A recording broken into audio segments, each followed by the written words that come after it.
নবী সাল্লাল্লাহু আলাইহি ওয়াসাল্লামের সময় একজন মারা গেছেন। তো নবী করিম সাল্লাল্লাহু আলাইহি ওয়াসাল্লাম বলছেন, এই ব্যক্তির কি কোনো ঋণ আছে?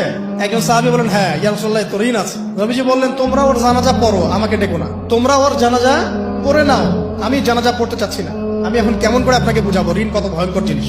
আপনি যে ব্যাংক থেকে 3-4 কোটি টাকার লোন নিয়ে রাখছেন, লাখ লাখ টাকা লোন নিয়ে বসে আছেন, দিব্যি সুখে বসে আছেন, এমন চিন্তায় যে আপনার মৌত হবে না। আর নবী সাল্লাল্লাহু আলাইহি ওয়াসাল্লামের সময়ে একজন মারা যাচ্ছেন, তিনি বলছেন তোমরা জানাজা পড়ে নাও, আমি জানাজা পড়তে চাচ্ছি না। মানে ঋণগ্রস্ত ব্যক্তি জানাজাও তিনি পড়তেন না। তারপরে একজন এসে বললেন, ইয়া রাসূলুল্লাহ, আমি তার ঋণ শোধ করে দিব, তার যা ঋণ আছে আমি শোধ করে দিব। তখন নবী এসে জানাজা পড়লেন সাল্লাল্লাহু আলাইহি ওয়াসাল্লাম।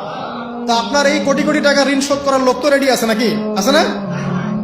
সমস্যা নেই, আপনার জানাজা পড়া হবে, আপনার মিলাদও হবে, আপনার একটা বড়সড় দোয়াও হবে ইনশাআল্লাহ। কিন্তু আল্লাহ পাক বলেছেন, শহীদ আল্লাহর পথে যুদ্ধ করে শহীদ হয়েছে, এই ব্যক্তির আত্মাও ঝুলে থাকে যতক্ষণ পর্যন্ত না তার ঋণটা শোধ করা হয়। এবার বলেন আমি কি বুঝাবো? আর কিছু বলতে হবে? এখন সেই দোয়া শিখাচ্ছি আপনাদেরকে, যে দোয়া শিখলে আপনারা ঋণ থেকে বাঁচবেন ইনশাআল্লাহ।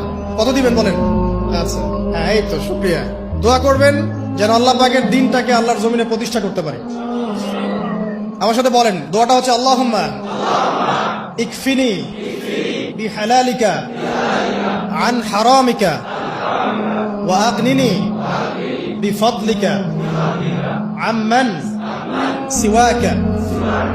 এই দোয়াটা ছোট না, এটা মুখস্থ করবেন, সেজদায় পড়বেন, নামাজের সেজদায় পড়বেন, আত্তাহিয়াতু দরুদ শেষ তারপরে পড়বেন, নামাজ শেষে হাত তুলে করবেন, যখন তখন শেষ রাতটা করবেন। ইনশাআল্লাহ দেখবেন আপনার ঋণ বলতে কিছু থাকবে না ইনশাআল্লাহ। যদি থাকেও, বড় কোনো ঋণ থাকেও, আল্লাহ পাক অন্য কোনো মাধ্যমে এটা